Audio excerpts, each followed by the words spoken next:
Okay, bunkers. Most people dread them, but I think if we follow a few simple rules, we'll be able to get out each time. We don't want to be too concerned with distance, just make sure we get out onto the green. So how do we do that?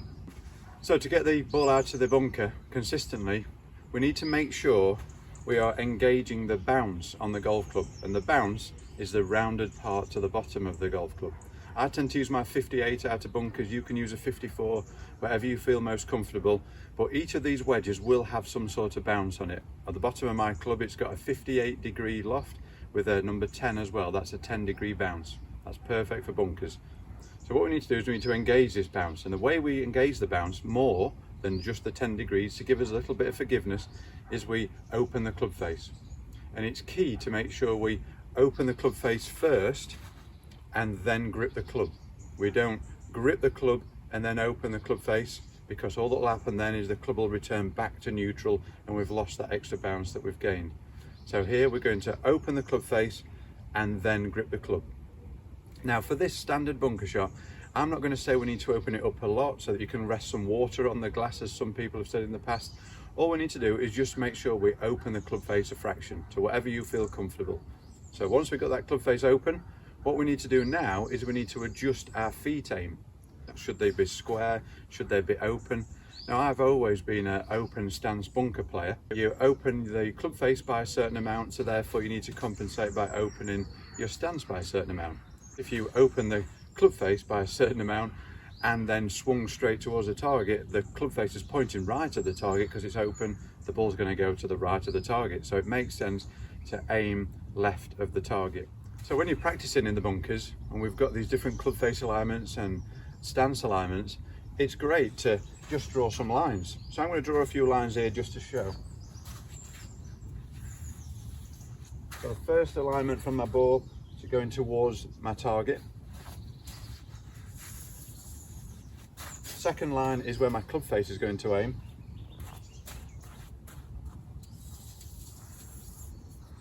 And my third line is where my feet are going to point. So each time I get into the bunker now to hit these practice shots, I now know where my club face and my stance should be each time. Now we need to make sure we're going to strike the ball correctly, or actually in bunkers, this really baffles most people, we don't actually hit the ball in a bunker. We actually hit the sand about an inch before the ball and cushion the ball out of the bunker. So I'm just going to draw, and again you can't do this in an actual round as we know, but this is just for practice. I'm just going to draw a little square around the ball.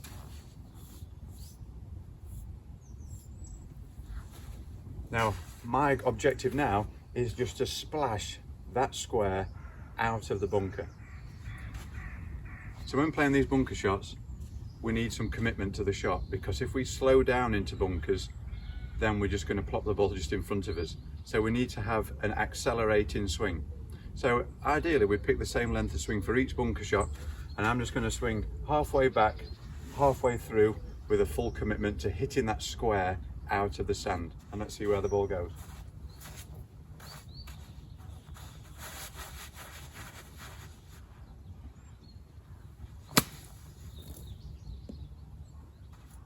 Okay, so I've committed to it, the ball's out of the bunker, that's the first stage done. Now we need to start to think about distance control. This is a bit more for the advanced player, but once we've got a solid technique and we know we're going to get a decent contact each time, then we can start to think about distance control.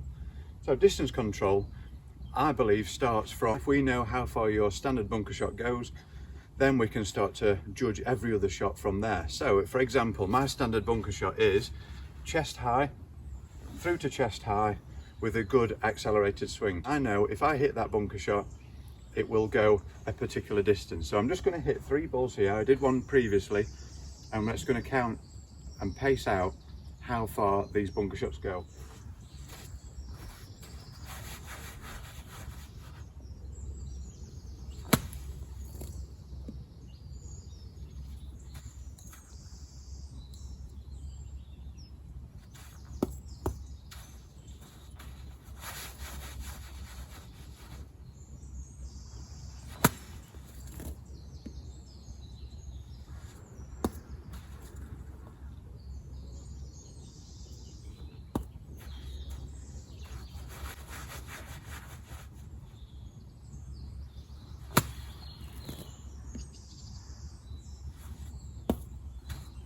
Okay, so now I'm going to pace off how far they have gone, and then I can judge that for my future bunker shots.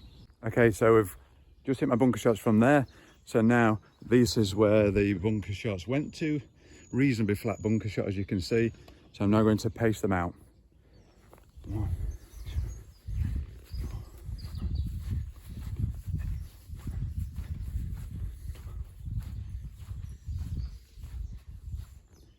so I've paced that out now to 17 paces. So this is about where they've landed. See my pitch marks? So don't worry, they'll be fully repaired when we finish this video. And they've run out a little bit. So not all bunker shots are going to run out as far as that, but I'm keen to know from a flat lie how far my bunker shots go. So that's 17 paces. So we now know 17 paces is my standard bunker shot distance. So what do we do if we need to hit it shorter or longer? So this pin is cut quite close to the front edge of this green, and I've just paced out where I need to land this to allow for a little bit of roll. It's 13 paces. So once I've calibrated this, and you spend more time on the practice bunker doing this to judge and get a general idea for how these distances will change.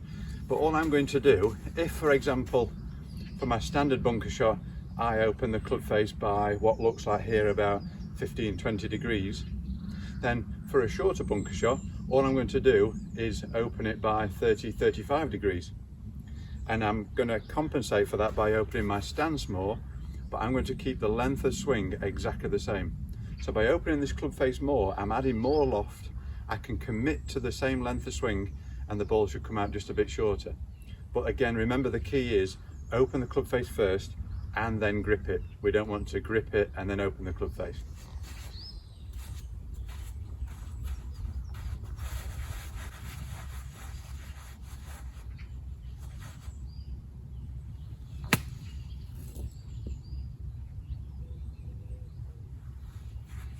So I committed to that length of swing. I'd opened the club face more, added more loft to it. The ball came out a lot softer, and we've got a good chance for par. Okay, so that was for the shorter bunker shot. What about for the longer one? Now, I think the longer one is where people get into trouble most, because they try to really give it some extra speed, hit it as hard as they can. Strike generally suffers, and the ball knifes over the green. So what we need to do with this is exactly the same process. If for my standard bunker shot I was 20 degrees or so open, then I open it up to 35 or 40 for the shorter shot. I'm now just going to open the club face less, maybe 10 degrees, and I'm just going to commit to that full length of shot. Now if you do have a bunker shot that's really long and this amount of open club face is not going to get the ball there, then just change clubs. You can use anything, pitching wedge, 9-iron even out of a bunker, but the main thing is to keep that same length of swing and same commitment to the length of the swing and the tempo. Don't try to be too fancy, don't try and hit it much harder, just use the loft of the club to do what you want out of the bunker.